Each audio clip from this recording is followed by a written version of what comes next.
المادة 56 من قانون الأسرة الجديد. أجازت المادة دي للست إن هي تقترض وجوزها اللي يبقى مسؤول عن سداد الدين. تمام؟ ده أول نقطة. كمان أجازت المادة دي للست لو هي عندها مال وجوزها معسر أو عنده أزمة ولا حاجة، يعني الدنيا ملخبطة معاه، فهي تصرف على نفسها من فلوسها وجوزها يبقى مديون ليها بالفلوس دي. يعني أنت دلوقتي دخلك مثلا قليل، افترض 7-8 آلاف جنيه، 5-6 آلاف جنيه، فأنت عايش على أساسهم، عايش على قدهم. تمام؟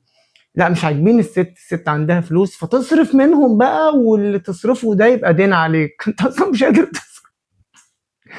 لا وكمان يعني وتقترض وتروح تاخد قروض وانت والراجل اللي يبقى ملزم بالسداد. رجاله مصر كلها هتشرف في السجون والله.